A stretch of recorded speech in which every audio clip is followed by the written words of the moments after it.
what's your name, bro? My name's Andres Davila. I'm from Kansas City, Missouri. I've been working on this project with Blue Line Studio for about how many years? This is about the second year. About the second year. When I started, I didn't know nothing about acting. I was just a creative guy that liked to write and draw when I was younger. And my best friend Edwin asked me one day, "Do you want to write?" And I was like, "I'm down." And I've been with Blue Line Studios ever since. So how many projects have you been in? I've been in 2. I was in Golden Gloves. I was soldado. I got killed at the end. But now I'm in this new project, City of Kings. Or did you get killed at the end? I don't know. You guys will just have to find out when you watch the series. All right. And camera rolling. Improv 6, take 9. 3, 2, 1, action. You know what the fuck's up, bro? You know what happened to my sons the other day? You slipping. I don't know where the fuck you was. But if you keep fucking doing what you do, maybe I'll think about having Los be #1. You done lost territory, money, and hella soldiers. So what you gonna do about it? Man, fuck that shit, bro. What happened the other day was a mistake. It won't happen again. I got some shit lined up. It better not happen. ¿Entiendes? Simon, I got this shit, bro. Man, my name is Doughboy Jones. And yes, I was, and my family, actually, my cousins film, Hanging with the Homies and Golden Gloves. Also got some music on the soundtrack too as well. But yeah, my name is Delon Jones. Or you can actually catch me on Facebook as King's King on Facebook.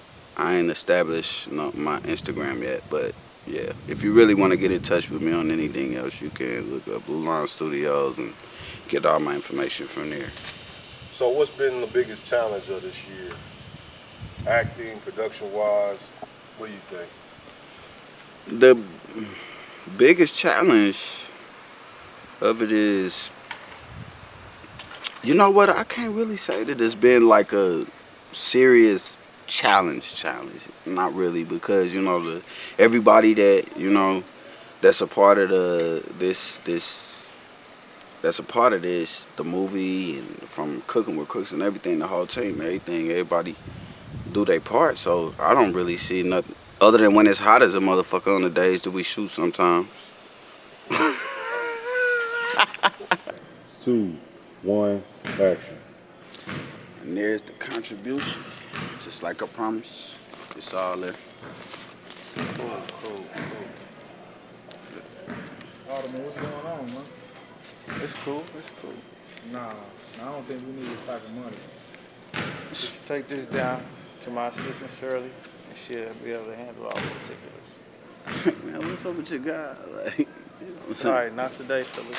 Not today. Hey, I'm gonna take this down to the office, but this is business, right? Yeah. This is business. As always. Hey, you do that, and I'm gonna call pest control and get rid of the pest. Hey, he's a funny guy, man. So, can you tell us your name? Edwin Talaferro, director and executive producer of Blue Line Studios. Foes up. Can you tell us a little bit about this web series that you're working on right now? Yeah, definitely. It's something that is for the town, and I wanted to be able to really bring something that's meaningful. You learn something while you're watching it. I always thought those would be like the best shows to watch. Exactly, yeah. Like, bro, is it like what really? And this is a true to heart question. What really is it that inspired you to want to show more of what's going on in Kansas City in this city? Like, what really like made you be like, you know what, this is what I want people to see through my production? It's the talent. There's so much talent in Kansas City, and it seemed like there ain't no camera, there ain't no microphone to get to record. You know what I mean? Right. And it seemed like to me that if somebody just had a little bit of help, they can get up out of KC. You know what I'm saying? Just a little bit of help, because it don't, you know, it don't cost me a much to actually do this stuff. You know, if I was to calculate what it would take to film in like 2 weeks, maybe a half of my check, maybe.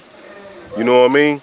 So I thought like, okay, I blow money on shoes, clothes, and going out and shit, drinking liquor, and you know what I'm saying, you know, hollering at little hoes and shit every now and then. You know how players do.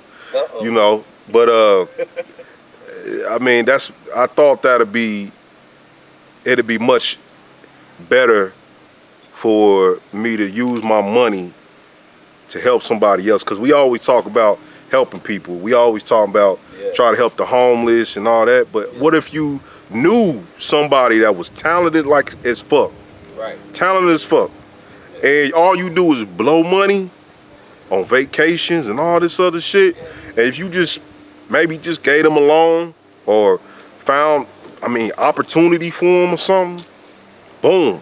Now, see, that's another thing. It sparks up another question.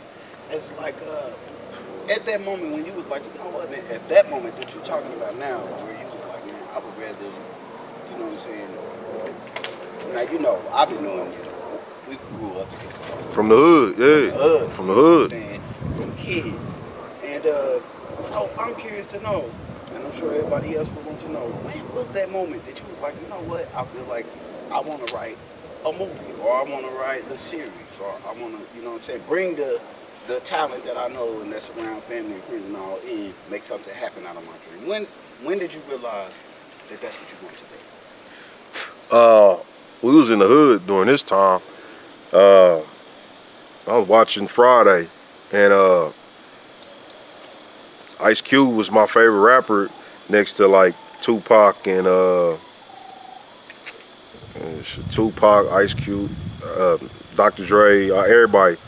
The whole, you know what I'm saying, Death Row, Too Short, you know what I'm saying. That was like my whole, you know, category of rappers and shit. So, but yeah, he was definitely up there, like my number one, number two, and shit. I would always think about that. Like he started with NWA, got his money up, and then he went and made a movie.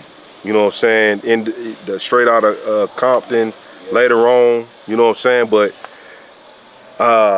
Boys in the Hood before that, Boys in the Hood. But he didn't make that. See, that's the difference. See, when I watched him do Friday, it was like he hand chose all those people. Bernie Mac, you know, Chris Tucker, on Def Comedy Jam, they was like the dopest ass motherfucking comedians. So it was like he personally went into a comedy club and picked these people to be in this movie. So I was like, I want to do that. I want to do that. And then I read a book that he was in. It was called The Black Directors of Hollywood. I read this middle school, high school-ish, you know what I'm saying? And he had said, Ice Cube himself, and I quote, writing a script is just a formula. Once you learn the formula, then you can make a movie. You know what I mean? So I was like, all right, wrote a script, trashed it, wrote another script. It's not funny enough. Trashed it, you know what I mean? So eventually I got to the point where I start studying. I start learning like how to put jokes in, how to bring other talent in and use them. You know what I mean? So I wrote one movie. This is my first movie I wrote. It's called After Party. So it was basically, it was like Friday, but we was doing it on a Saturday. It was like a barbecue, you know what I mean? So it was a barbecue, and it was a guy, he needed to get some money so he can, you know, pay his rent because they was about to evict him. So I was like, that'll be a good little, you know, scenario, you know, that somebody go through. They have to go through all their friends. Hey, can I borrow some money? Hey, can I do this? Go to a chick house, smash her, get $100 off of her. You know what I mean? So when I wrote the script, and one of my dudes at Reddit, Big Juice. I used to work for Big Juice Radio. It was cool, man. We was always shooting shit around the city, like much to what we do right now with Blue Line Studios. But his was more like on a radio, you know what I'm saying? So, but we still film stuff. So I got with him, he read it, he liked it. I was like, cool, you know what I mean? He wanted to green light it, but he was trying to help me put together a budget for it. Oh, okay. Yeah. So, I mean, in a nutshell, dog, not to drag the conversation on, but yeah, that's basically what inspired me to write was Friday, Ice Cube, how he wrote the script, picked the people, and his budget, I think, was, I don't know, it was probably like less than 100,000. I mean, it had to be because he was paying guys like $5,000 right. to be in it. So I was like, shit, he must have had a low budget. He had to get permission to shoot in the hood. Yeah. He had to check in. Yeah. But yeah, other than that, shit, that was it, bro. Once I got that formula for him, I took off.